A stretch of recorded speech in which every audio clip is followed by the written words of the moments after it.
Estamos aí, chegamos a mais uma terça-feira, né? Hoje nós vamos voltar com os estudos junto à Ângela Coutinho, que é dirigente do Grupo de Comunicação Espiritual, também faz parte da diretoria da AME Petrópolis. E hoje, mesmo vocês que acham que conhecem Paulo de Tarso, vocês vão se surpreender a partir de hoje. Ela fez um estudo detalhado, pesquisando várias obras. Ela vai falar aí melhor com vocês. E nós vamos estar diante de um personagem realmente incrível para o cristianismo, que foi Paulo de Tarso. E eu passo a palavra para a Ângela, para ela mostrar todo esse trabalho que ela fez ao longo das próximas semanas aí de estudo da AME Petrópolis. Tá? Boa sorte, Ângela. Obrigada. Boa noite a todos. Eu estava falando para eles, eu não fico nunca nervosa com as minhas lives, não. Mas eu não sei por que hoje estou agitada, não sei.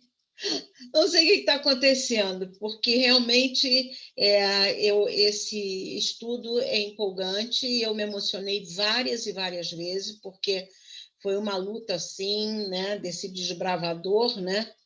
E eu me propus a fazer isso como uma homenagem mesmo a esse apóstolo.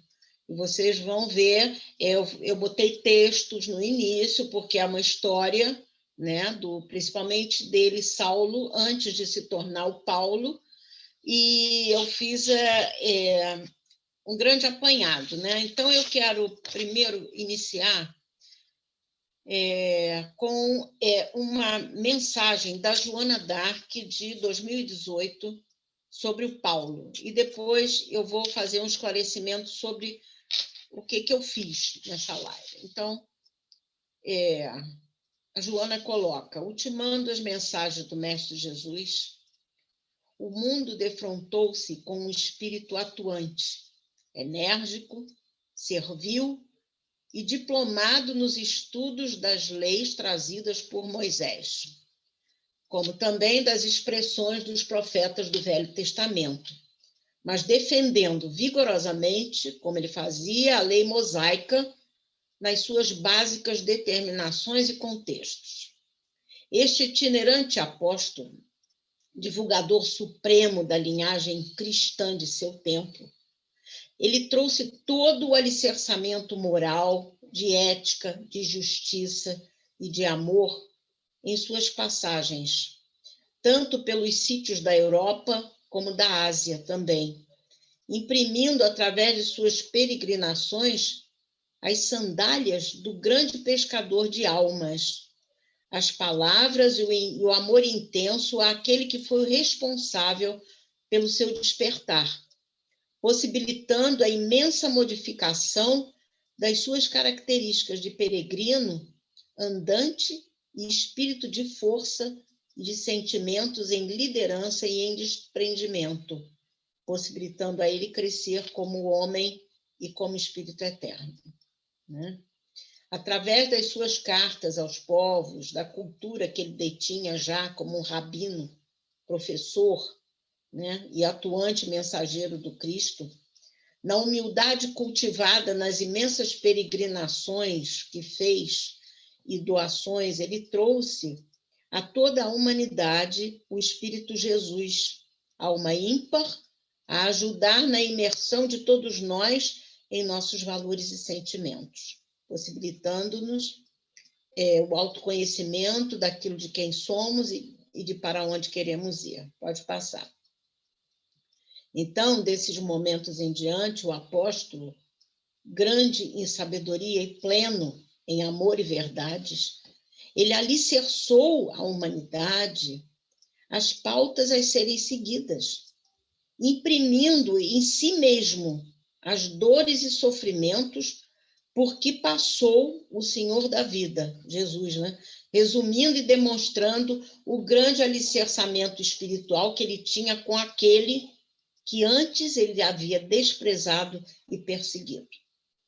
Agradecemos o prosseguir e todo o processo de abnegação e dedicação do apóstolo, por ter trazido o Mestre a viver em suas palavras e atitudes, além de se fazer o maior divulgador desta centelha divina, que veio à esfera para ajudar a toda esta humanidade a se erguer e poder seguir, como ovelhas confiantes, ao pastor divino, a caminho de patamares mais suaves e iluminados. Agradecemos a ti, Paulo, o grande desprendimento e altruísmo por nos ter trazido o Mestre vivo em cada expressão e atitude, numa exposição nítida da grandiosidade da sua espiritualidade, a que tivéssemos oportunidade de crescer e seguir o Senhor da vida pela eternidade. Joana d'Arc, eu pensei esse depoimento dela. Pode passar.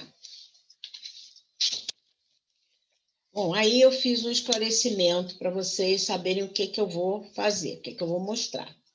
Então, esse trabalho foi feito no estudo da vida do apóstolo Paulo, da cidade de Tarso, na Ásia Menor, através de vários livros, não somente distendendo uma sequencial da vida dele com os termos em que ele se movimentou no envolvimento com a mensagem cristã. Ali, amigos, além disso, eu pesquisei nos livros do nosso irmão Hermínio de Miranda, As Marcas do Cristo, em seus 2 volumes, onde o Hermínio faz uma simetria em torno das vidas de Paulo de Tarso e de Lutero. Então, aproveitando os entrelaçamentos e simetria, eu busquei seguir os passos deste desbravador destemido, corajoso, leal e muito sensível, muito. Sentindo suas dificuldades, perseguições e aberturas cristãs às inúmeras comunidades, tanto as da Europa como as da Ásia Menor, percebendo quanto ele lutou e sofreu para dilatar e sedimentar o Evangelho de Jesus a todo mundo.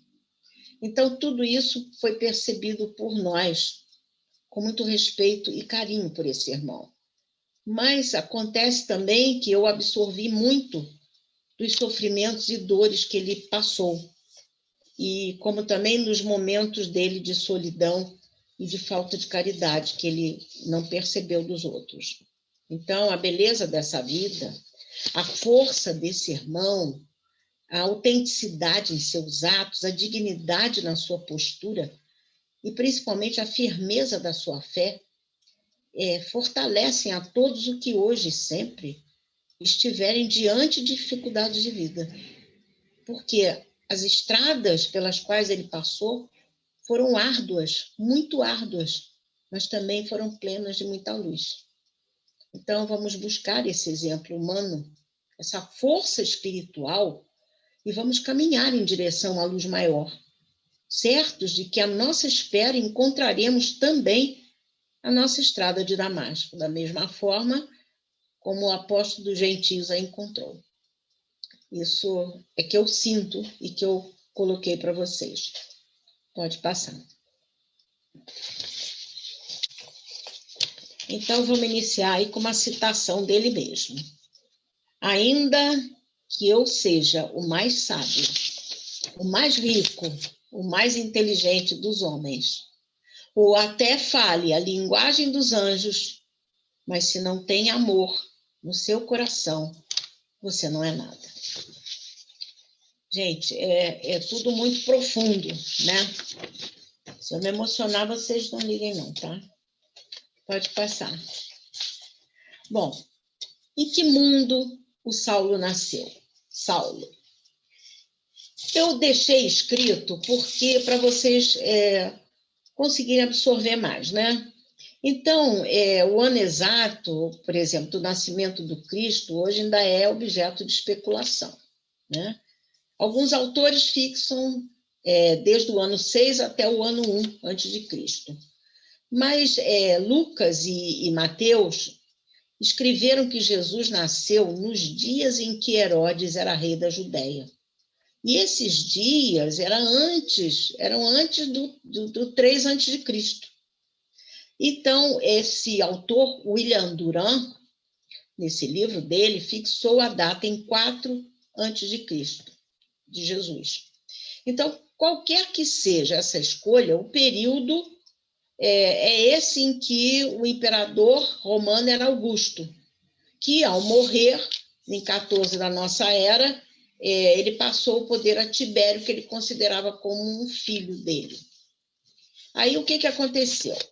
Existiu esse movimento da diáspora. O que é a diáspora? É um fenômeno histórico de grande importância, né? Então, esse nome significa dispersão. E ele teve uma origem na Septuaginta, que foi a primeira tradução da Bíblia para o grego. Foi feita em Alexandria por solicitação de Ptolomeu II, né? Então, historicamente, o termo se aplica ao período do exílio do povo judeu, da Babilônia, né? No século 8 a.C. Foi aquela dispersão dos judeus pelo mundo mediterrâneo, feita de modo pacífico ou por força daquelas guerras que impulsionaram Moisés, né? Então, vamos ver. O homem e a obra. Quais as origens de Paulo? Bom, Saulo, necessariamente, ele teria de nascer em Tarso, provavelmente em 5 a 10 depois de Cristo. E era comum, na diáspora, ao 8º dia, ser mandada a criança circuncidar, a conformidade da lei, porque era como se fosse o batismo do judeu, a circuncisão, tá? Então, ele recebeu um nome muito apreciado na tribo de Benjamim, que era Saulo, que era o nome do primeiro rei dos hebreus, né? Que era benjamita, da tribo de Benjamim. Tarso era uma cidade cosmopolita, porto do mar, então ela ficava exposta a qualquer influência de fora, de estrangeiros. Fora Atenas e Alexandria, era Tarso o mais importante centro de cultura helênica da época. Era de tradição grega, pois se acredita ter sido uma colônia jônica nos seus primórdios. No entanto, ao nascer ali, o então futuro apóstolo, ele nasceu num território romano, por isso ele se dizia romano. Ele teria infalivelmente de ser um homem internacional, mas ao mesmo tempo ele era judeu. Então ele se identifica assim em vários momentos, né? Revelando em poucas palavras que as influências que interagiram em sua personalidade, né? Eu acho que já passou? Não. E na sua personalidade, na sua educação básica, né? Na formação grega também, na cidade universitária de Tarso, e uma cidadania romana. Então, ele tinha esses 3 enfoques na personalidade dele. Ele tinha essa cidadania romana que foi adquirida por um antepassado dele, por esse antepassado ter colaborado com a expulsão dos turcos daquela cidade. Bom, Saulo era o nome hebreu, que os pais eram israelitas, deram esse nome latino de cidadão romano, né? Bom, pode passar. Em Nazaré, eu peguei algumas fotos mais atuais. Em Nazaré, em Tarso, olha só, se forjava a mais estupenda epopeia da história. Por quê? Nesses pontos, existiam 2 poderosos focos da espiritualidade. Quais eram? Há 2 operários, um carpinteiro e outro tecelão. Confiou-se à providência o destino espiritual da humanidade ocidental, isto é, Jesus e Paulo. Gente, esses 2, momentinho, não passa não. esses dois homens, eles nunca se encontraram. Esses meninos, esses operários, esses homens seculares, eles nunca se encontraram. Então, Emmanuel descreve Saulo, ali pelos 30 anos, já em Jerusalém, vestido a romana mesmo, falando de preferência o grego. Ele falava mais o grego, as palestras eram em grego. E que ele se habituou a falar grego porque ele nasceu em Tarso, né? E ele também conviveu nas escolas de Atenas e de Alexandria. Então, ele diz que acrescente que, independentemente do seu nascimento no rigor daquela família judaica, né? Eles eram muito ferrenhos ali, ele era cidadão romano. Então, ele tinha um trânsito livre em todo o vasto Império Romano. Pode passar. Por quê? Porque o decreto de Pompeu, que Júlio César confirmou, que aos tarcenses nascidos livres se atribuía a preciosa cidadania romana. Nisso aí, em alguns momentos, ele pôde até se safar de alguns martírios. Mas aí, em suas andanças, ele levaria com ele um patrimônio grande, cultural e político, porque ele reuniu nele o conhecimento do grego, que na época era, digamos assim, o Esperanto da época, além da sua própria língua, com a qual ele podia pregar a qualquer judeu do mundo, na sinagoga ou fora dela, na natureza, identificando-se perfeitamente com as suas tradições e superando em tudo o conhecimento nos textos sagrados, que ele citava com uma facilidade, uma propriedade imensa, né? Então, perguntavam a ele, são hebreus? Perguntava ele aos coríntios. Também eu sou. São israelitas? Também eu. São descendentes de Abraão? Também eu. Isso está em Coríntios 2. Então, essa mesma condição que ele mostra aí, ele invoca nas suas cartas aos Gálatas, aos Romanos e aos Filipenses, né? Então, eu estou dando um apanhado inicial dessa personalidade, daquilo que ele angariou. Pode passar, Marco. Ao povo Gálatas, ele diz: sobrepunha-me no judaísmo a muitos de meus compatriotas contemporâneos, superando-os no zelo pelas tradições de meus pais. Ele era, gente, um judeu ferrenho. Ele defendia o Velho Testamento, a lei mosaica. Aos romanos, ele lembra que não repudiou ao Deus do seu povo, de modo algum. Eu também sou israelita, da linhagem de Abraão, da tribo de Benjamim. Ao povo de Filipe, ele declara ter sido circuncisada, quer dizer, o batismo do judeu, da linhagem de Israel, da tribo de Benjamim, hebreu e filho de hebreu. E quanto à lei, eu sou fariseu. E quanto ao zelo, eu sou perseguidor da igreja. E quanto à justiça da lei, inatacável. Olha a força desse camarada. Bem, as imagens que ele usava e os símbolos nas suas cartas são voltadas, olha só, o livro do Rui Kremer, sobre Paulo, ele destaca isso, eu achei muito interessante. As imagens usadas por Paulo são voltadas para as atividades urbanas. Por quê? Porque ele era de uma grande cidade de Tarso, uma cidade grande, né?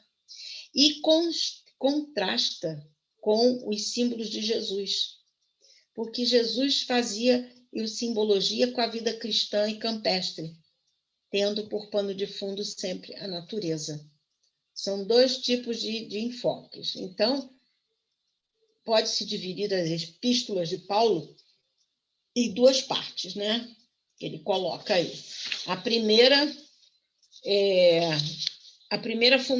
fundamentada na divulgação do cristianismo entre os gentios. Olha só, entre os gentios, entre o povo. E a segunda, na educação das pessoas que compõem as coletividades que ele visitou. Então, primeiro, ele divulgava para os gentios e para aqueles que quisessem ouvir e aderir a serem judeus cristãos. Na segunda, era a educação, através das cartas, às comunidades fundadas por ele. Bom, pode passar.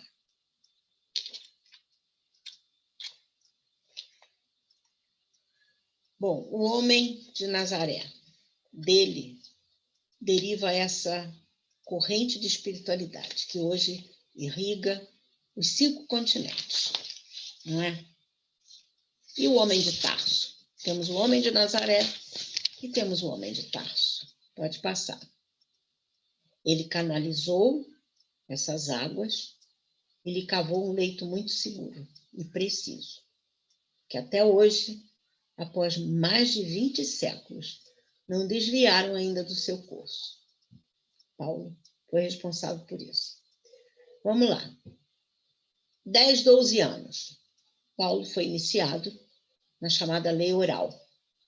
Ele tinha que aprender todos os dias aos pés do rabi os dizeres dos preceitos divinos e as outras tantas transgressões, como ele dizia, cada uma com a sua respectiva penalidade. Olha só, já tinha transgressões aí com penalidade. Além disso, desses ensinamentos, ele foi ensinado por seu pai no ofício do tear. Ele manuseava o tear, né? E com isso ele pôde se sustentar durante toda a sua peregrinação. No 12º ano de vida, ele empreendeu a peregrinação ritual a Jerusalém. Ele foi mandado pelo pai para Jerusalém. E aos 15 anos ele cursou os estudos, porque o pai o destinara a ser doutor da lei, para adquirir conhecimentos necessários e frequentar aquela escola do templo, né? Por isso que Paulo ele fala que foi criado aos pés de Gamaliel. Então, Gamaliel foi o mestre de Paulo, de uma sabedoria vastíssima, um coração muito bom também. Então, mais tarde, nós vamos ver essa mentalidade de Gamaliel, né? Que ele era muito sensato e calmo, e muitas das vezes ele se dirigiu ao Sinédrio em defesa dos apóstolos, e ele dizia: se essa obra vem dos homens, não tardará a ser destruída. Se, porém, ela vem de Deus, não a podereis destruir, a menos que vos queirais opor ao próprio Deus. Isso ele enfocou várias vezes e calou a boca muitas vezes daqueles judeus mais ferrenhos. Então, Paulo dizia que ele não queria ser pesado a ninguém, não tolerava que acusassem ele de pregar o evangelho com algum interesse. Ele dizia: eu não procuro o que é vosso, mas sim a vós mesmos. Que ele não queria nada de ninguém, mas ele queria chegar às pessoas. Então, a tradição fala, todos os livros falam em Gamaliel, Gamaliel era um secreto discípulo do Cristo, ele não abria que era, né? Esse foi o mestre dele, calmo, sereno, prudente e conciliador acima de tudo. Então, dessa época, provavelmente, é o início que aconteceu um angustioso conflito moral em Paulo, e que aparece nas epístolas desse lutador de Deus, quando ele despertou uma inquietude espiritual muito grande, quando ele despertou nas portas de Damasco.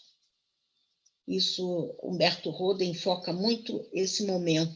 Ele teve uma inquietude espiritual, uma coisa terrível, terrível.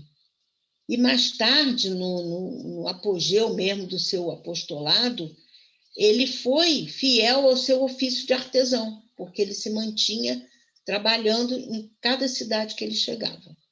Pode passar. Ele dizia, não, desculpa, já falei isso, já coloquei. Aí hoje, eu pesquisando, eu vi que hoje na Cilícia, o ofício muito comum é o de fabricante de tendas de pelo caprino. Continua isso. Vamos lá. Querem perguntar alguma coisa? A comunidade judaica. Gente, eu estou só dando um introito, tá? Vivia na Palestina, nos primeiros anos da nossa era, cerca de 2.500.000 habitantes, dos quais 100.000 em Jerusalém. A língua mais comum era o aramaico, é a língua que Jesus falava, enquanto os mais cultos, especialmente sacerdotes e rabis, conheciam o hebraico. O veículo da comunicação oficial entre autoridades, estrangeiros e escritores era uma forma popular do grego, chamado koiné. O aramaico ou arameu era realmente uma mistura do hebraico com o siríaco. Olha quanto dialeto, quanta coisa, né? Então, essa suprema autoridade da raça era o sinédrio. Sabe qual é o sinônimo de sinédrio? Senado. Vamos fazendo uma conexãozinha aí, sinédrio com senado, de que constituía o sinédrio. Então, essa suprema autoridade era o sinédrio, que reunia as figuras mais eminentes da época, os sacerdotes e os doutores da lei, né? E aí, nisso aí é que penetrou uma influência grande grega, muito grande, né? Eram 71, o sinédrio era composto de 71 membros, e a sua autoridade estendia sobre toda a comunidade judaica. Toda a comunidade, não só em Jerusalém. Ele tinha esse âmbito, né? Então, depois, nós, vamos dizer assim, sabemos que Paulo teve uma permissão, depois do sinédrio, para prosseguir na sua perseguição em Damasco, né? E as reuniões do sinédrio eram feitas pelo sumo sacerdote. O julgador de Jesus teve que ser sancionado pelo procurador romano, porque o sinédrio, olha só, o sinédrio não podia decretar, ele só podia decretar a pena de morte para os crimes religiosos. E Jesus foi acusado de crime político, não foi religioso, foi político, de subversão, e executado como rei dos judeus. Então, nós vemos isso, esse momento de negrume, vamos dizer, numa época que a Igreja Romana fez horrores, né? Então, essa condenação do Cristo passou a história como um ato de justiça romana, porque os dirigentes fanáticos sempre se mancomunaram com políticos ambiciosos ou indiferentes para eliminar os indesejáveis. Isso tudo vem se repetindo até hoje, não é? Então, o sinédrio podia condenar aqueles que julgassem culpados de crime de natureza religiosa, mas ele não podia executar sentença sem a confirmação do poder civil, e tinha que submeter as autoridades judaicas da época. Olha só o sinédrio, que é sinônimo de senado.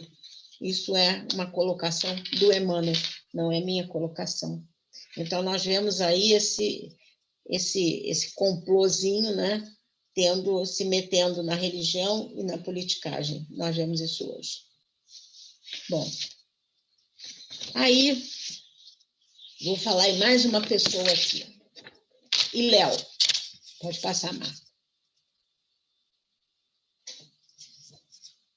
Quem era Hilel? Ele começa a época dos grandes mestres leigos de Israel. Ele foi de origem babilônica e pertenceu também à tribo de Davi. Com 40 anos, ele foi estudar em Jerusalém, porque era hábito deles, né? Então, todos que iam para a capital do judaísmo se tornavam grandes mestres, né? E cerca de meio século depois, veio o seu filho, Gamaliel. Gamaliel era filho do mestre Hilel. Então, foi Gamaliel quem estabeleceu os 3 princípios básicos, os 3 princípios básicos da vida humana, que era o amor ao próximo, a paz e o conhecimento da lei. Então, aí vemos Paulo. Sou nascido em Tarso, sou judeu da Cilícia. Educado aos pés de Gamaliel na exata observância da lei de nossos pais. Estava cheio de zelo por Deus, como estáis vós outros hoje, no dia de hoje. Isso é uma das colocações de Paulo. Bom, gente, olha só. O Gamaliel, ele tinha um peso muito grande na atuação do Sinédrio. Ele teve a honra de ser o único a ser identificado como Rabã. Rabã quer dizer nosso mestre. Depois nós vemos ele ser tocado pela doutrina do Evangelho, recebendo as anotações de Mateus, e terminou seus dias em Palmira, na casa de um irmão, como aceitando Jesus como Messias. Olha só, pode passar. Aí vamos, o Messias. A linguagem dos profetas,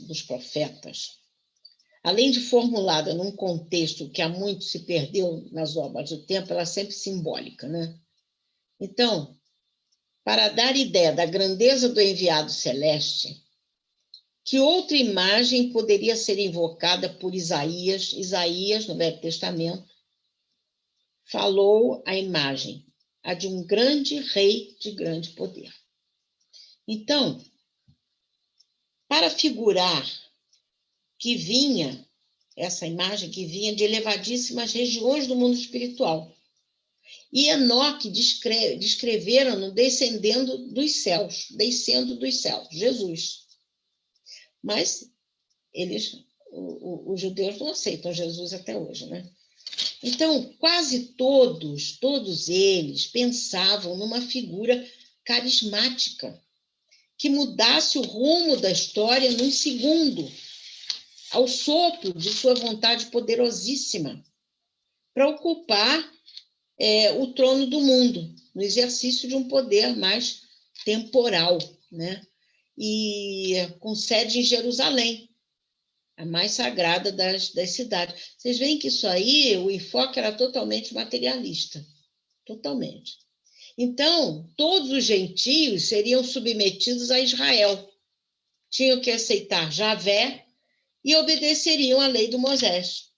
Daí em diante, eles achavam que a paz ia se instalar na terra, se tornar tudo fértil, abundante, né? E o cordeiro viveria ao lado do leão. Quer dizer, a pobreza estaria para sempre banida, assim como o ódio, a doença e o pecado. E eles seriam todos felizes, belos e virtuosos. Aí,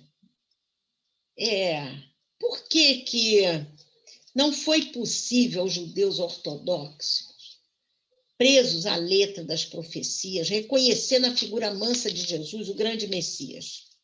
Por quê? Bem, na verdade, ele não tomou o poder temporal nas mãos, Jesus. Ele admitiu, muitas vezes, o pagamento de impostos até a César. E ele não se preocupava em se misturar com os publicanos, com os samaritanos, que eram alijados, e a todos os pecadores. Não. Na verdade, né, ele dizia que aos doentes é que precisam de médico, né? Então, em vez de implantar o domínio de Israel, ele morreu crucificado. Pode passar. Mas Roden coloca muito interessante isso aí. Que Messias era aquele que nem a si mesmo ele conseguiu salvar? Aí ele diz: quem se opôs a boa nova do Nazareno, olha só, não foram os publicanos e pecadores, os Levi e Zaqueu, as Madalenas e Samaritanas, mas sim os Anás e Caifás, fariseus e saduceus, sacerdotes, escribas e doutores da lei. Quem eram eles? Os que compunham o Sinédrio. Eles, sim, é que fizeram. Esse Anás e Caifás é pai e filho, né? É que foram os grandes responsáveis, né? Por que os judeus ortodoxos rejeitaram Jesus como Messias? Por quê? Porque a hostilidade que trataram ele não foi pela figura humana de Jesus, mas pela ameaça que a sua pregação reformadora representava perante a estrutura milenar religiosa, já estabelecida e consolidada por Moisés, pela lei mosaica. Então, na defesa desse conceito aí, nós vemos Paulo irredutível aí, né? Rude, porque as naturezas impetuosas como a dele nem sempre conseguem separar a rudeza, né? Então, esse argumento do Paulo na perseguição aos seguidores do caminho, porque o caminho, a casa do caminho, eram, entre aspas, as igrejas, tá? Então, ele defendia uma tradição dos pais e da lei mosaica, que ele via ameaçado pelos seguidores de Jesus, né? Essa mensagem também de Jesus não foi absorvida pelo judaísmo dominante. Ela tornou-se e iria tornar-se uma seita inexpressiva que poderia desaparecer dentro de uma geração ou duas, né? Então, essa posição de Paulo ficou demonstrada várias vezes pela força do seu exemplo. E depois ele ficou com medo que isso se tornasse uma seita, né? Pode passar. Qual é a personalidade dele nisso tudo? Uma inteligência penetrante, é um excelente argumentador, intransigente em pontos da doutrina e naquilo que toca ao pensamento de Jesus. Mas ele é flexível na apresentação das suas ideias. Aos Coríntios, ele diz sem orgulho, como se apenas reconhecesse uma situação de fato, de poder da sua inteligência. Ele diz, sem embargo, não me julgo nada inferior a esses superapóstolos, pois me falta eloquência, o que não faltava. Não assim de ciência, dado que nem em tudo e na presença de todos o temos demonstrado. Quer dizer, ele não se achava sabedor de tudo. Tinha uma eloquência vastíssima, vocês vão ver depois, mais adiante. Então, ele diz aos coríntios, ao povo da cidade de Corinto, efetivamente, sendo livre de todos, me fiz escravo de todos para ganhar tantos quantos possa. Com os judeus, me fiz judeus para ganhar os judeus. Com os que estavam sob o poder da lei, como quem também está sujeito à lei, ainda que sem o estar, para ganhar os que estão sob ela. Com os que estão sem lei, como quem está sem lei, não estando eu sem a lei de Deus, senão sob a lei do Cristo.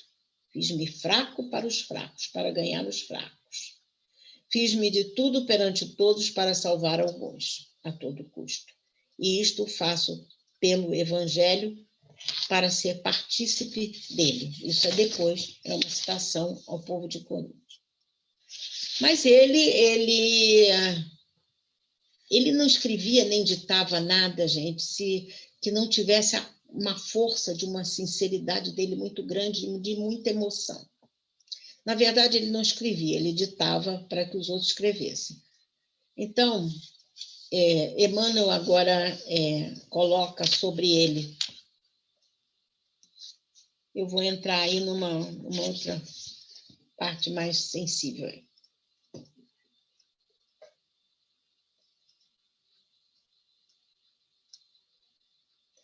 Não, Iléu foi pai de Gamaliel. A Bíblia me diz que o pai dele era Simão. Não. Gamaliel foi filho de Hilel, em vários livros. Então, olha só, Emmanuel coloca assim no livro, Paulo Estevão, né? Diz que a fisionomia dele era cheia de virilidade, máscula beleza, o olhar profundo e penetrante, num temperamento apaixonado, impulsivo, indomável. E o Hermínio de Miranda, olha só, agora vamos entrar aí com o Hermínio de Miranda, fazendo uma ligeira simetria da personalidade Paulo Lutero. Então, Lutero, como Paulo, tinham características idênticas de personalidade e de gênio. Uma mistura de rudeza e doçura, de fantasia e de sabedoria. Mas os dois tinham uma coisa dominante, a seriedade moral e a fé. Os dois tinham. O Saulo foi escolhido, ele foi escolhido para substituir o Gamaliel, que era o seu mestre. E olha só, o monge Johannes von Satupitz faria a mesma coisa com Lutero. Isso está na vida de Lutero. Stopitz era seu orientador. Segundo Hermínio de Miranda, uma encarnação de Gamaliel. Porque vocês lendo os dois livros, vocês vão ver essa simetria muito forte, né? O Lutero também, ele foi graduado em teologia, né? E foi introduzido no Senado acadêmico, tal como Paulo, que foi introduzido no Sinédrio, pois esse é o equivalente da palavra Senado. Olha só, nós vamos fazer várias simetrias que eu fui pensando. Aí vem... Aí vamos começar com a vida do Paulo. Tem muitos momentos tristes, tá? Muitos. O amor, Gesiel. Quem era Gesiel? Era irmão de Abigail. E Saulo queria se casar com essa jovem da sua raça. Meses antes, ele se encontra com ela na casa de Zacarias ben Hanan, por ocasião de uma festa íntima. E Abigail vivia com seu pai, em Corinto. Vocês devem ter lido isso no livro do Emmanuel. O pai dela era esse José ben Jared, e vivia com o irmão mais velho, Gesiel. Entretanto, gente, naquela época de rudeza, um representante de César tomou a propriedade que eles viviam, num odioso processo de expoliação, e não houve condição de nenhuma defesa.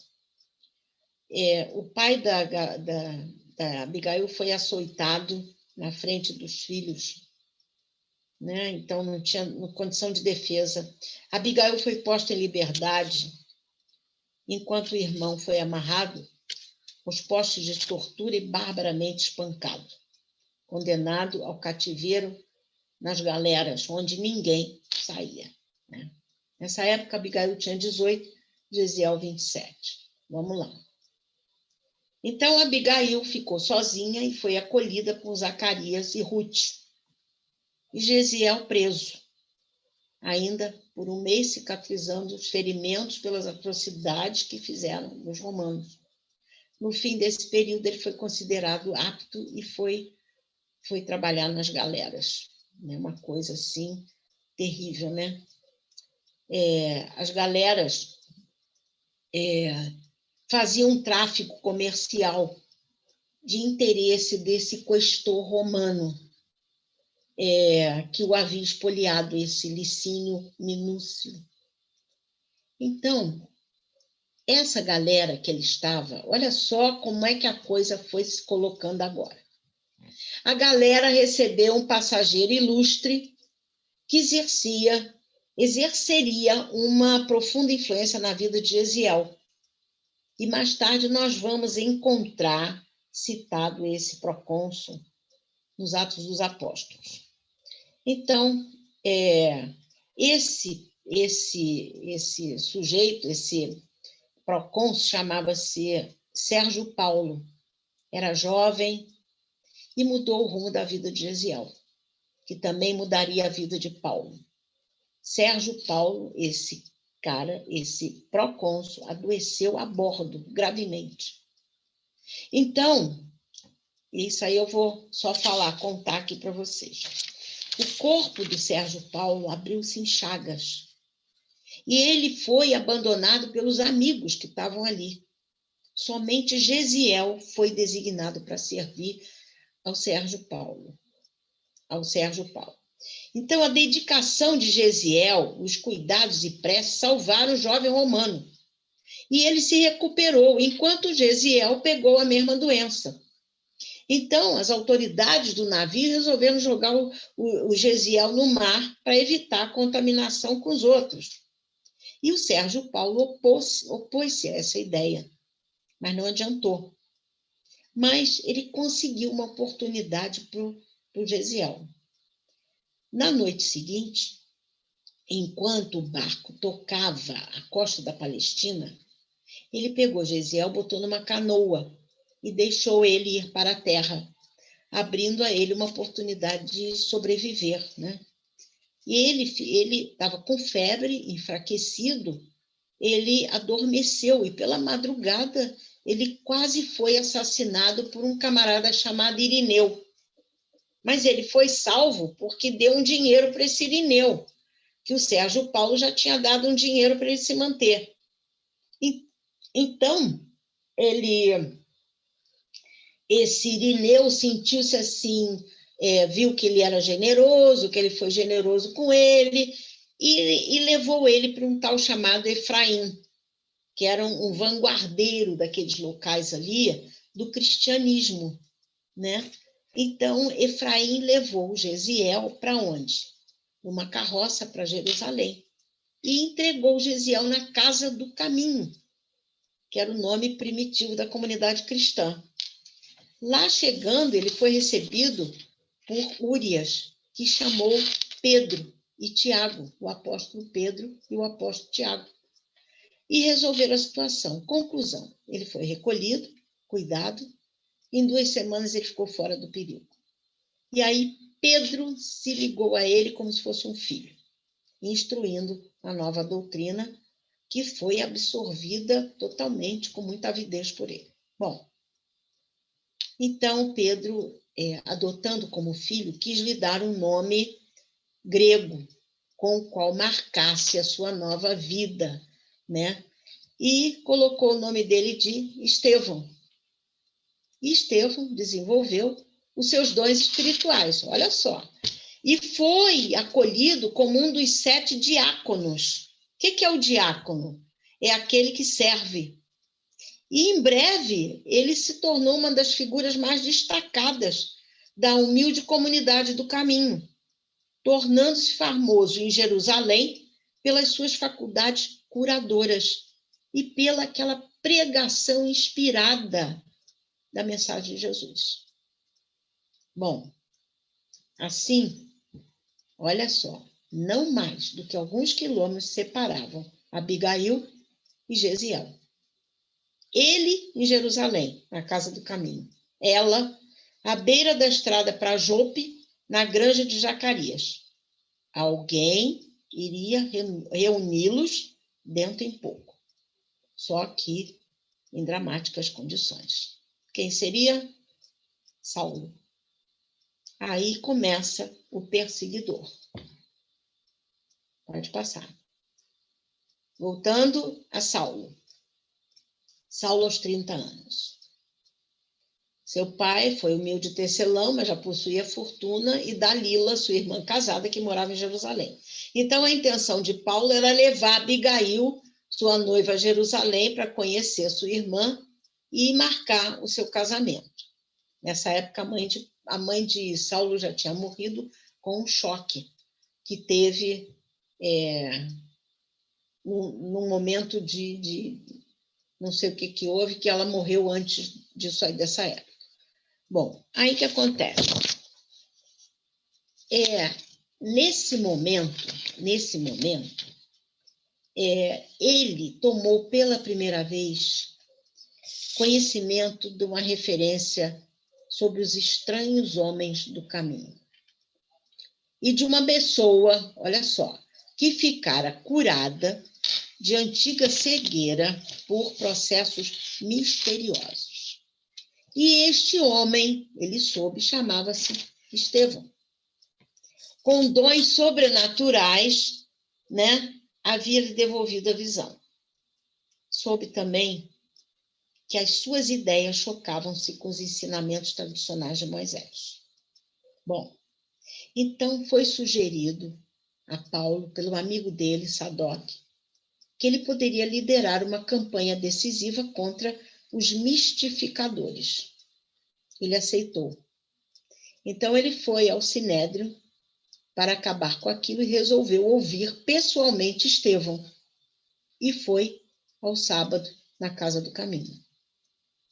Bom, nisso, conversando com a noiva dele, ele tinha prometido, olha só a ironia do destino, olha, ele tinha prometido a ela apoio para achar o irmão dela. Ele tinha prometido isso, né? Que foi algemado e tudo. Então, ele queria levá-la lá para Jerusalém, para marcar a data, e ela ainda esperava encontrar o irmão dela, pois queria a aprovação dele para o casamento dela. Aí vem o primeiro sangue. Bom, gente, havia anos que ele tinha se despedido de Gamaliel e ia abandonar a casa da sua irmã em Jerusalém. Terminou os estudos e regressou a Tarso. Então, o que parece é que ele não compareceu a Jerusalém na época de Jesus, vivo. Entendeu? Ele não compareceu. O seu sonho era se tornar um rabi influente.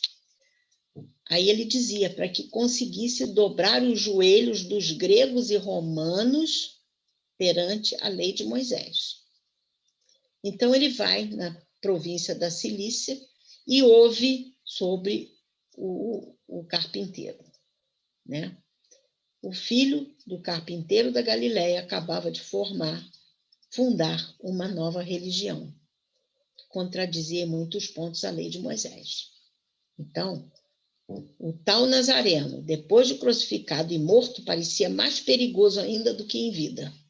E seus discípulos o davam como ressuscitado e começava a espalhar a notícia. Aí, ele ficou enfurecido com essa notícia e resolveu empreender uma viagem à Judéia para tomar conhecimento dessa realidade, né?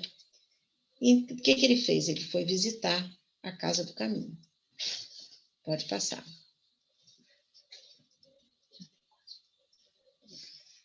A visita de Saulo e Sadoc à Igreja do Caminho foi tumultuada. Ele foi com esse amigo dele, Sadoc. Estevão entrou na sala repleta. Abriu um rolo que continha os escritos de Mateus, lendo essa passagem. Agora vocês têm que prestar atenção, porque aí vai pegar tudo, tudo. Mas, ide antes as ovelhas perdidas da casa de Israel, e pregai dizendo, é chegado o reino dos céus. Quando ele ouve isso, após essa leitura, ele sem se intimidar, ele levanta-se no impulso e interpelou os ouvintes, tentando chamá-los à razão. Estevão não se intimidou perante o ilustre doutor. E um diálogo estabeleceu-se entre a assistência, algo aterrorizada, e os apóstolos atemorizados, com medo. Estevão, porém, não desejava o debate que nada ia construir, né? Se Saulo tivesse uma acusação legal contra ele, estava pronto a ouvi-lo. Mas, disse para ele, o que pertence a Deus, só a ele, Jesus, compete me arguir. Falou isso para ele. E aí, Saulo ameaçou com a autoridade do Sinédrio. Mas o pregador firme respondeu que o Sinédrio dispunha de meios de fazê-lo sofrer, mas não tinha poder para obrigá-lo a renunciar ao Cristo. Pode passar, Marco. Aí, quando ele falou isso, o tumulto se fez. E quando Estevão estava se retirando, uma mulher se apresentou a ele pedindo para ele olhar a filha dela, que estava muda há mais de um ano. Aí Estevão faz uma prece e a moça começa a falar, para espanto de muitos e do próprio Saulo. Saulo presenciou isso. Saiu enfurecido, esbanjando ameaça. Então, no dia seguinte, ele conta isso para Abigail, dizendo que aquele Estevão pagaria caro a humilhação que pretendeu lhe infligir. Olha só o circo formado. Alguém quer perguntar alguma coisa? Não? O que aconteceu? Abigail era tolerante e pediu serenidade a ele, desejando que o irmão Gesiel estivesse lá. Quem era o Gesiel? O Estevão. Não é? Gente, olha só. Paulo leva isso ao Sinédrio. E Gamaliel, sempre conciliador, ele achava que não tinha razão nenhuma para castigar o Estevão. E que poderia, sim, chamá-lo a um debate. Mas o Estevão recusou. Não queria ir, e Saulo não tinha como obrigá-lo legalmente. Mas o Saulo estava determinado a levar o Estevão à barra de um tribunal supremo. Então, o que aconteceu? Tem sempre um aí para manejar isso, né? Um amigo seu, chamado Neemias, prontificou-se a apresentar uma denúncia formal contra o Estevão e denunciou o pregador. Aí Estevão foi convocado a comparecer ao Sinédrio. Bom, Saulo foi designado pelo sumo sacerdote para interrogá-lo. Com satisfação e indisfarçável rudeza, depois de conceder a Estevão a oportunidade de se retratar e retornar à casa do caminho. O que aconteceu?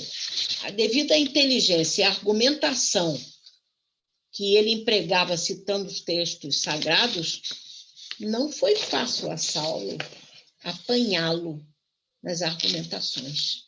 E, por momentos, chegavam Estevão a impressionar a plateia.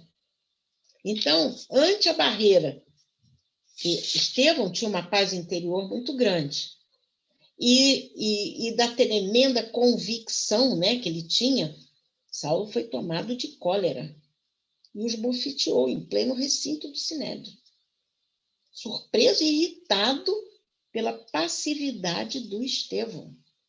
E Estevão foi recolhido à prisão. Ao sair de cena, estava liberado o movimento de perseguição, que ia começar a acontecer. Bom,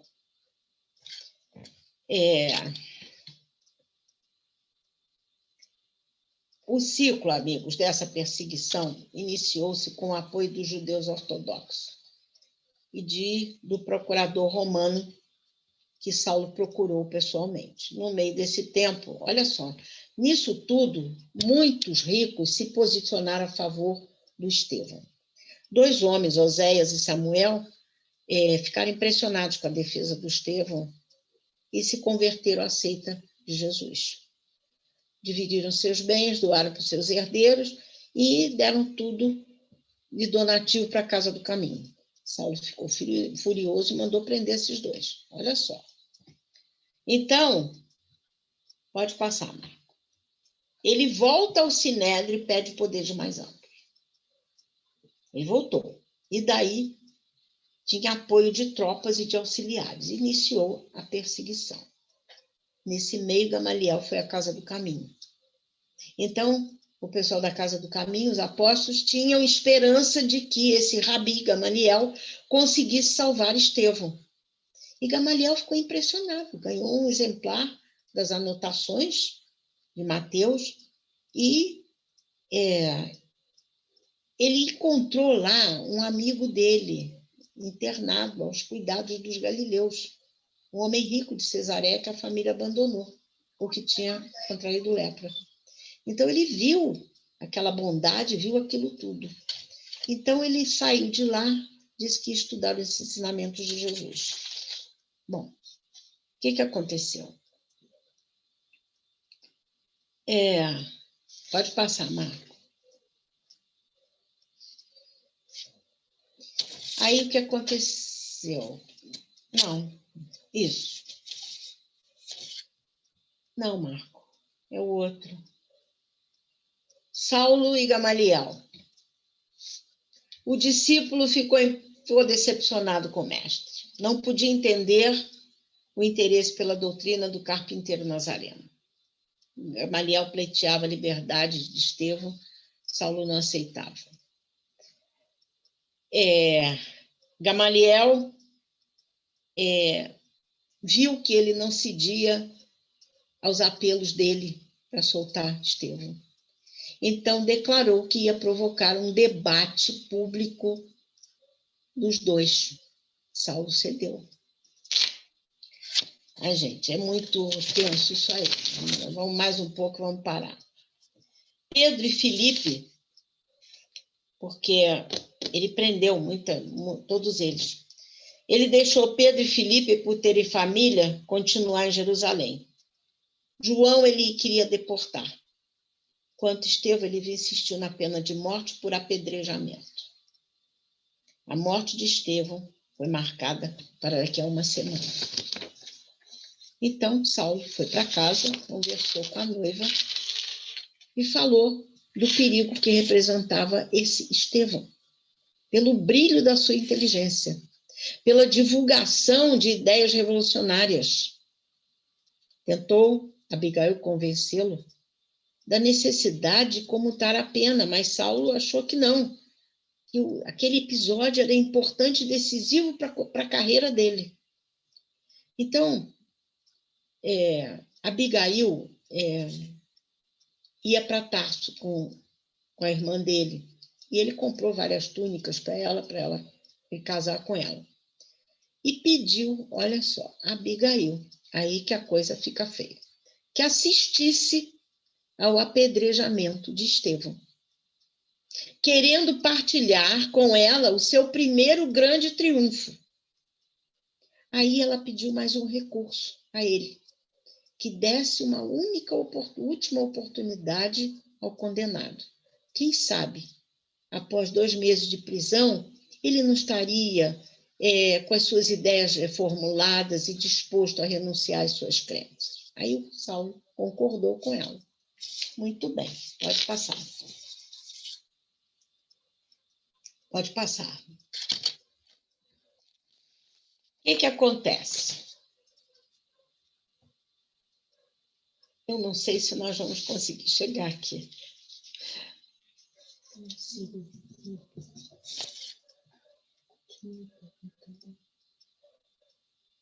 O quê? Conferiu aí que Gamaliel foi neto de Léo e Simão foi pai. Então, no livro está errado. É uma pena. Saulo coincidiu com a sua morte, deu a sua aprovação, sim. O Cirilo pergunta, por que Saulo teve que ser um perseguidor do cristianismo? Por que a revelação de Jesus não aconteceu antes, evitando todo o sofrimento causado por Saulo? Ele não estava em Jerusalém na época que Jesus morreu. Entendeu? Ele não estava. Ele só tomou conhecimento depois. Ele estava em Tarso. Não é? Pode passar. Então, o que agora chegamos naquele ápice? Pode passar, Marco. Mas eis que aparece, nessa briga toda, o poderível e temível adversário. O que era? Qual era o local? Sinagoga dos Cilícios. O que é cilício? Cilício é alguma coisa áspera, tecidos ásperos. Qual era o local? Local de campo de batalha. A sinagoga. Arena de veementes conflitos entre duas poderosas inteligências, os dois. Estevão, que era o ardoroso campeão do evangelho. Pedro e João, semiocultos, não muito longe. Na primeira fila, um homem de 30 anos, magro, rosto pálido, Saulo de Tarso, né? Olhos brilhantes. Descem à arena 2 jovens gladiadores para um terrível certame. Pró e contra Cristo. Olha que coisa, hein? Vão cruzar as lâminas da inteligência numa luta de vida e de morte. Qual era a base do debate? O texto sagrado consignado pelos patriarcas e profetas de Deus. Para Saulo, a lei de Moisés tem valor e validade eternos. E o templo de Jerusalém é o intangível santuário do Senhor dos Exércitos. Para Estevão, não passa o mosaísmo de uma alvorada que preludia o sol meridiano do cristianismo. E o templo de Sion, não tardará a atingir a perfeição de um simbolismo no reino espiritual do Cristo. Ângela, posso perguntar aqui, Ângela? Sim. É só para, assim, eu acho que algumas pessoas podem ter perdido isso, e eu também fiquei na dúvida aqui. Abigail ia apresentar o Gesiel, que era o irmão dela, a Saulo, para pedi-lo em casamento, para que Saulo pedisse ela em casamento. Mas ela não sabia onde estava Gesiel. Então, ele não conhecia ainda o Gesiel, né? Não. E foi aí, então, que o Gesiel se transforma em Estevão na Casa do Caminho, foi isso? Sim, foi. Foi. Sim. Então, assim, Saulo estava diante de Estevão sem saber que era ele era o Gesiel. Para quem ele ia pedir a mão da noiva. E, em vez disso, ele acabou se tornando um inimigo dele. Nossa. E como tinha um nome diferente, nem Abigail sabia que se tratava do próprio irmão. Não. Aí é que vai acontecer a coisa toda aqui. Tá ótimo. Tem muito tempo? Dá para ir mais um pouco? Agora é um ápice aí, né? Então, o que passa mais um pouquinho, Marco? Dá para ir mais um pouco, sim, Ângela. Eles iam haver o embate. Ainda tem 20 minutos. Então, depois do meio-dia, pode passar. A multidão ficava lá aguardando os acontecimentos. Surge, então, o Estevão, desfigurado, mas sereno e escoltado. Arrasado, barba crescida, cansado, maltratado. Antes de ler o libelo, Saulo lembrou-se da promessa feita a Abigail e perguntou a Estevão se ele estava disposto a repudiar o carpinteiro nazareno. Quer dizer, era a última oportunidade, falou para ele. Aí o Estevão disse, não insulte o Salvador. Nada no mundo me fará renunciar à sua tutela divina.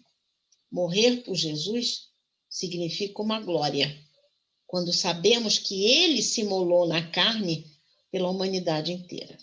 Acabou, selou a sorte dele. Levantou-se um tumulto. Estevão ia ser esmagado se não fosse a proteção policial.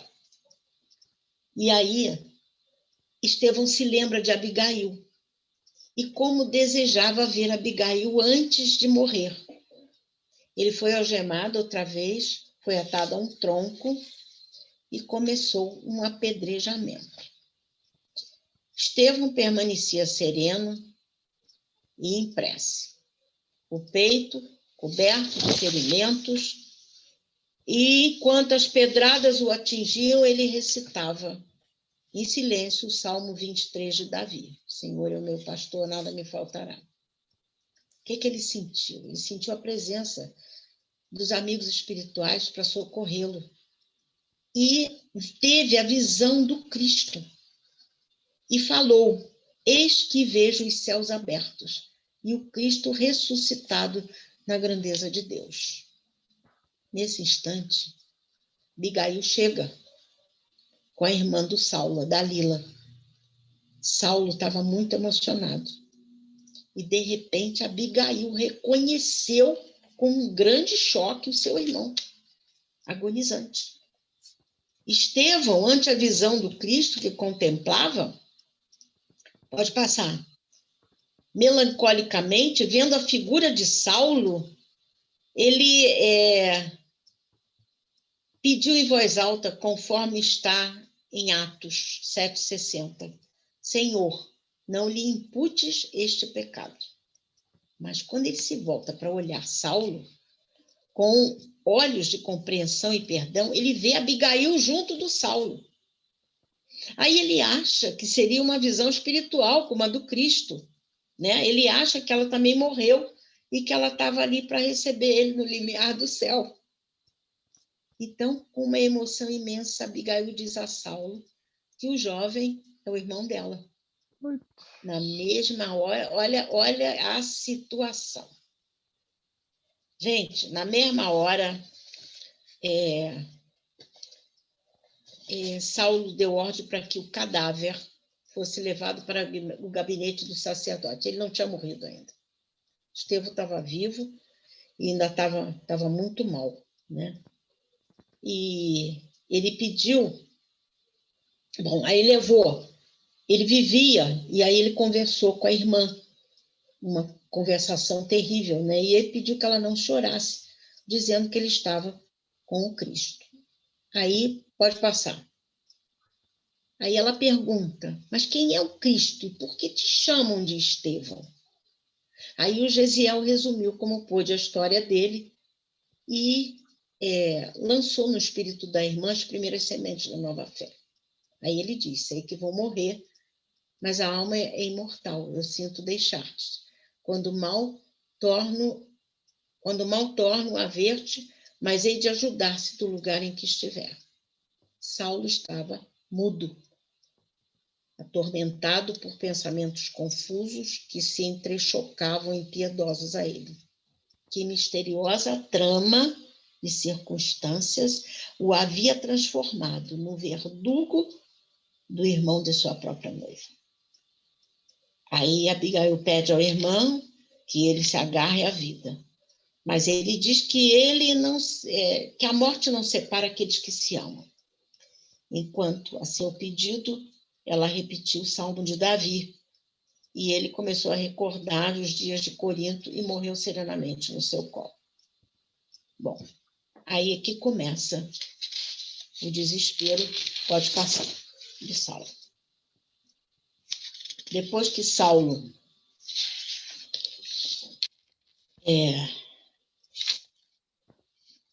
depois disso, Abigail levantou-se, né? Ele anunciou a ela que estava tudo terminado entre eles, porque era uma nova dor a se somar à outra.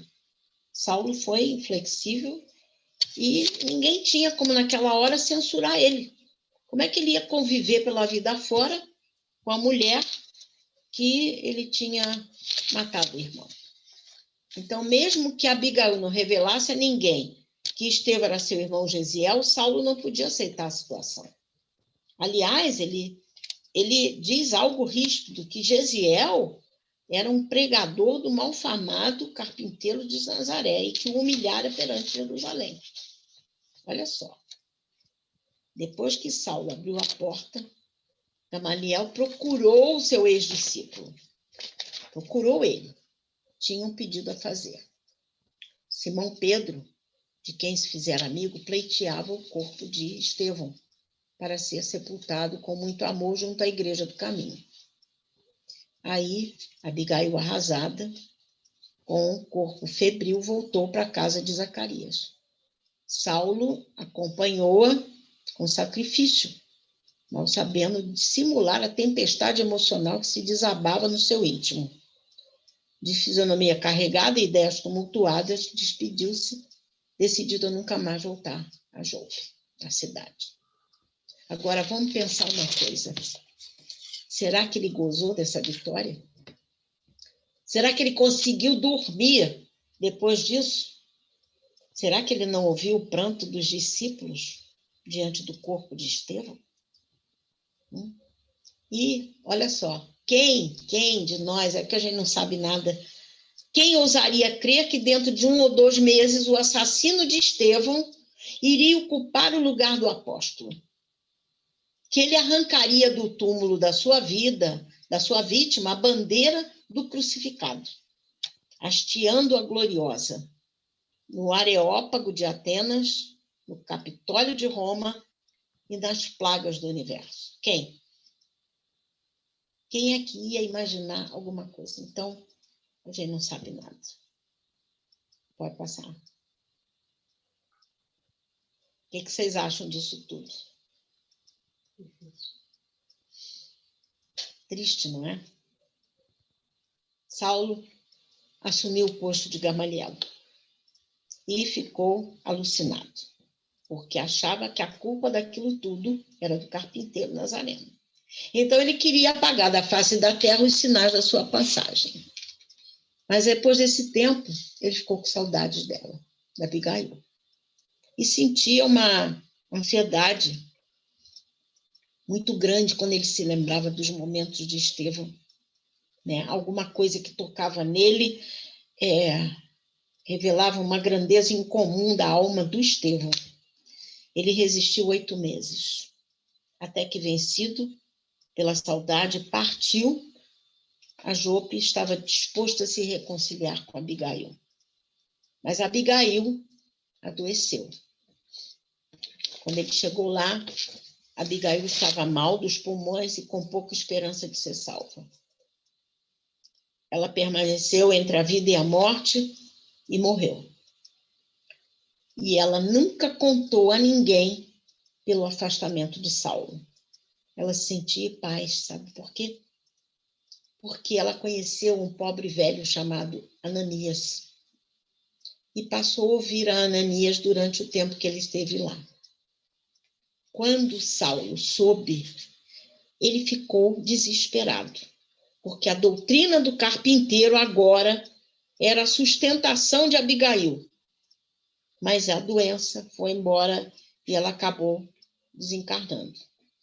Mas ele, antes dela morrer, ele ficou sozinho e pleiteou seu perdão. Mas ela sabia que o momento deles tinha passado, né? Então, Saulo ficou muito ferido quando soube do Ananias. Então, ele achou que o carpinteiro estava se insistindo em colocar entre ele e a noiva. E agora que ela reencontrava a noiva, ela percebia que também ela foi embora para ele, né? Mas foi isso que aconteceu. Abigail morre. Pode passar. No dia seguinte, vai chamar, Abigail tinha piorado e ela morre. Ele ficou arrasado, né? E ela fala para ele que o fim chegará para ela. Estevão apareceu para visitá-la, inundando o quarto de luz e dizendo que ela seria levada aquele mesmo dia para a vida espiritual. Trazia de palavras de Jesus que Jesus mandava dizer que amava Saulo. Olha só. E que depositava nele... olha que coisa assim impressionante. Depositava nele grandes expectativas, que Gesiel estaria sempre junto a Saulo. Bom, aí ele ficou 3 dias e depois foi embora. E no Sinédrio, depois, ainda mais amolado ainda por causa do Ananias, ele pede permissão para ir a Damasco para prender Ananias, que cometeu a imprudência de carregar também a sua noiva, né? Então, é uma coisa muito interessante isso. Aí, no Sinédrio, pode passar, ele consegue poderes para poder ir na sinagoga de Damasco para prender seguidores. Na verdade, o objetivo dele era prender Ananias. Pode passar. Vamos chegar só a esse pedaço aí, parar as portas de Damasco. Aí é que é o tchan da história. Aí Saulo vai virar Paulo de Tarso. As portas de Damasco. Saulo, mais poderoso defensor das tradições paternas, foi investido do cargo de inquisidor-mor Já pensou? Tinha carta branca. Ele podia invadir as casas, dar buscas, fazer devassas, torturar.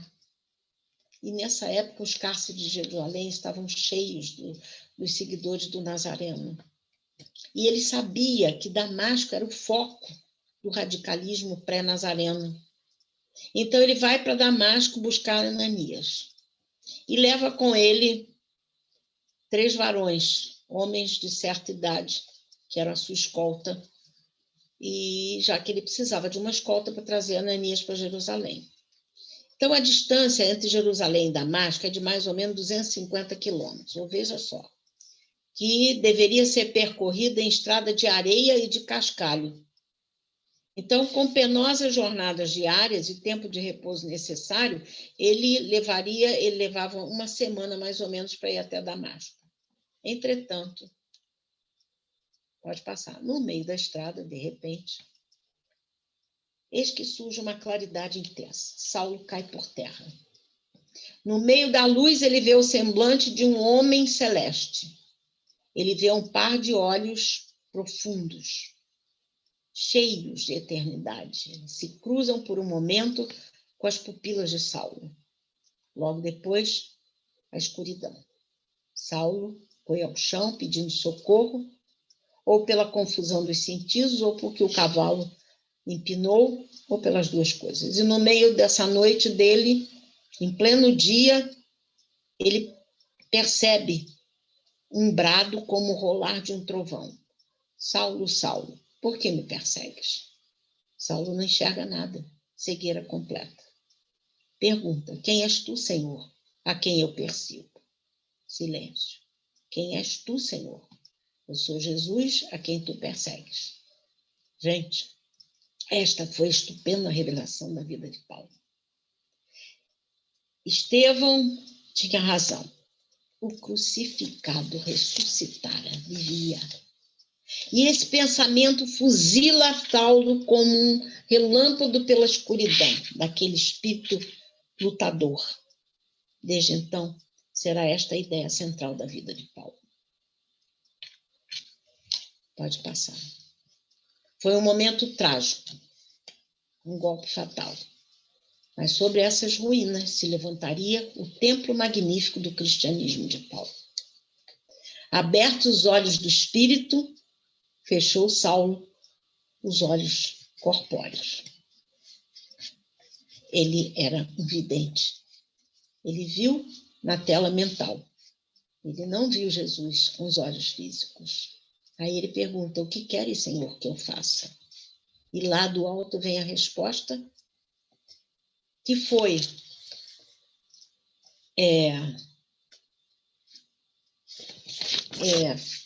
certamente, né, uma decepção para Saulo. Aí Jesus diz, vai à cidade e lá te será dito o que deves fazer. Saulo, desde a morte do Estevão, ele tinha na alma um campo de batalha. Abraçar o evangelho, mas como podia Jesus ser o Messias se ele sucumbiu à morte? Ele não ia desaparecer em breve da face da terra, e isso batia sempre nele. Então, nesse momento, ele chama os companheiros que estavam distantes e perplexos com os estranhos fenômenos, com a luz e as vozes do céu. Eles tinham visto um clarão, percebido as palavras, mas não viram ninguém. Então, o que aconteceu? Jacó foi com ele e o conduziu pela mão rumo a Damasco.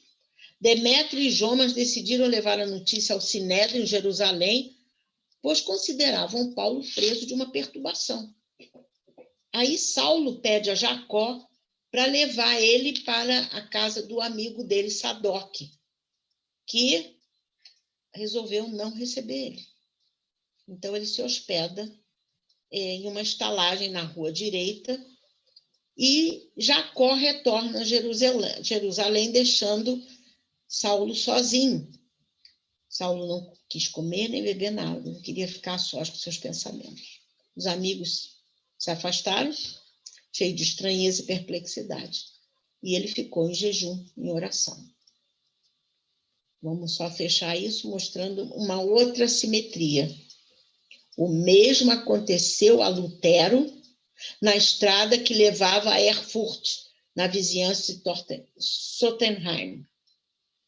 Aconteceu uma assustadora aparição no céu, um fenômeno mediúnico, não um fenômeno atmosférico, onde Lutero foi atirado ao chão e recebeu o impacto de uma visão espiritual com força suficiente para fazê-lo tornar sobre seus passos e iniciar a reconstrução da sua vida em novas bases.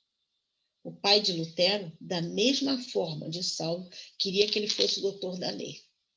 Mas a partir desse dia, ele toma nova direção em sua vida, entrando para o sacerdócio.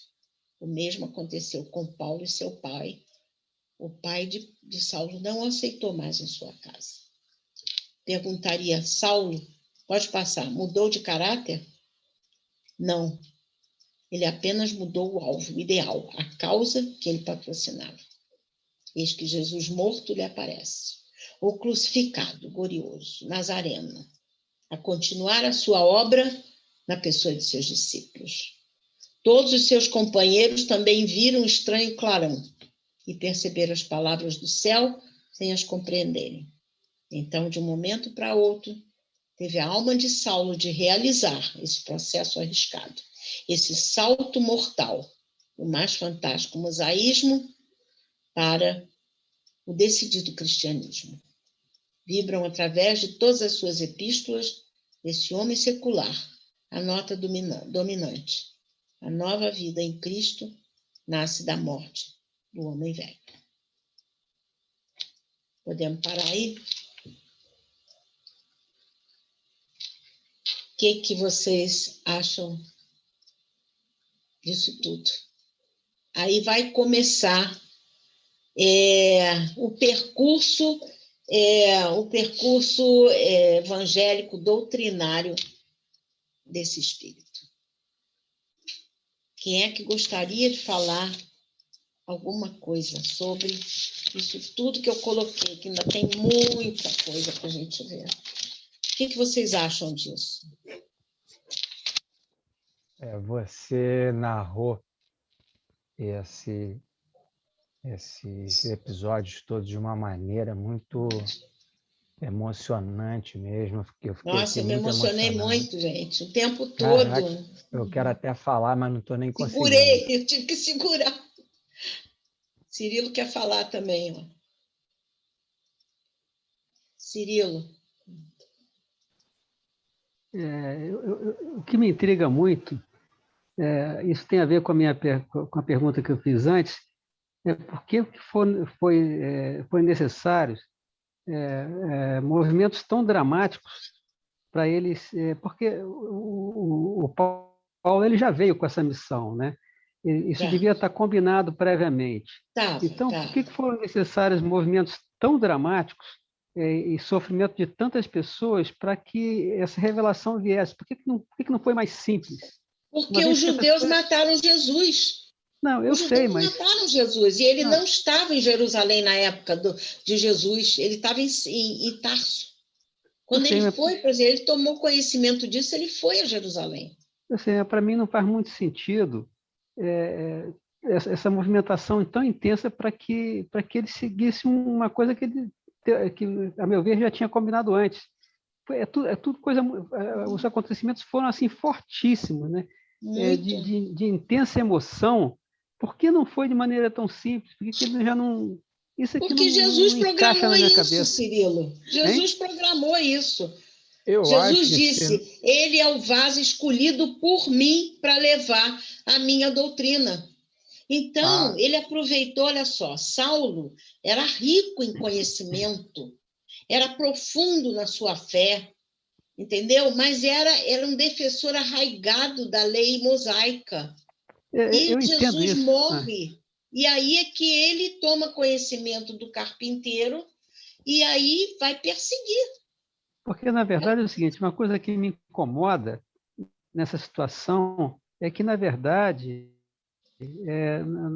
a vida dele como Saulo, ele foi muito cruel.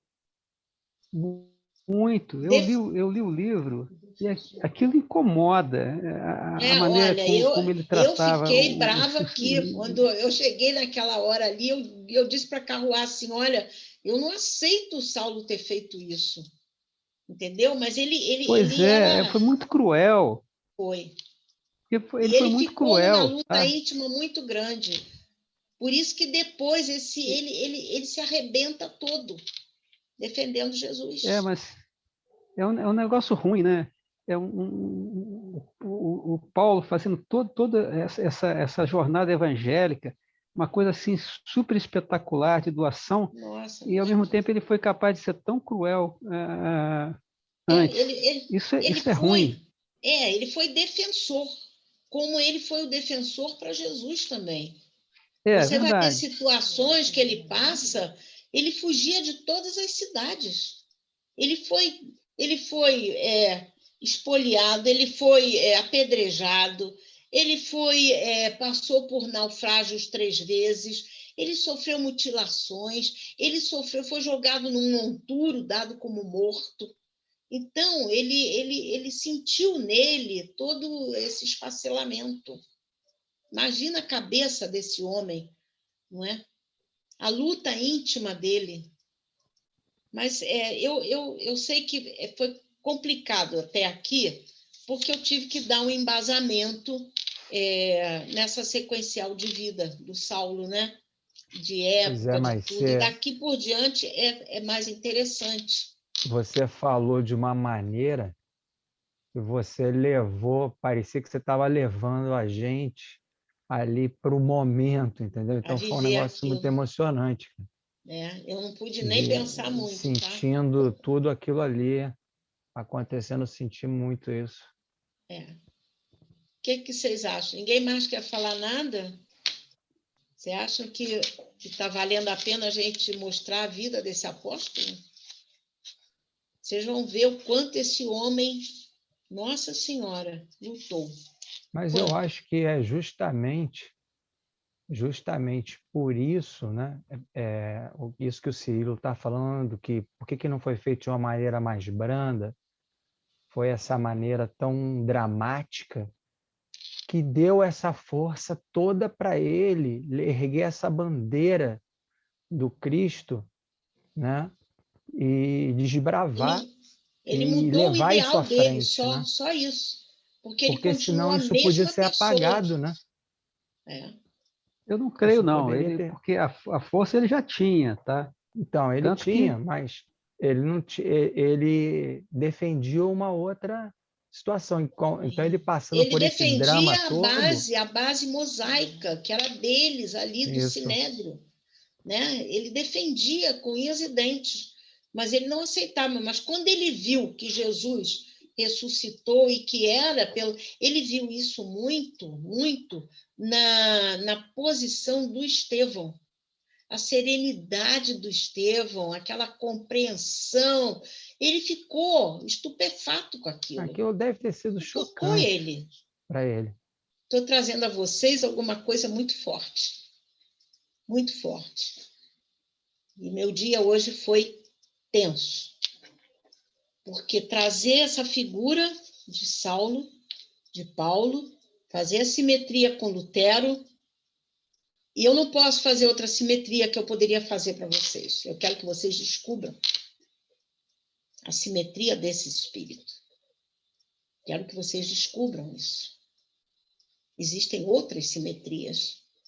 Então, Jesus colocou Saulo porque ele sabia da têmpera dele. Ele foi um vaso, como ele diz, diz a Ananias, ele é um vaso preparado para levar a minha doutrina adiante.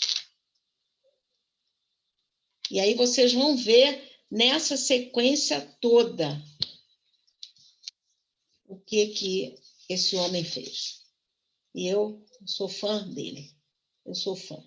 Porque, olha, ele andou 20.000 quilômetros em 22 anos. O que esse homem fez é uma coisa impressionante. Tá aí. Fala alguma coisa, vocês, amigos. Fala alguma coisa, por favor. que é muito bonito isso. Eu acho essa história muito bonita. Muito bonita. Acho que o pessoal não vai aguentar 15 dias, não. Acho que vai pedir para terça-feira que vem sem entrar. Posso entrar, porque a história, senão ela perde o... Pode ser, terça-feira que vem? Vocês querem continuar terça-feira que vem? Hein? Cirilo, quer, Cirilo? Fala, Cirilo. Alexandre Borges também acho que quer falar.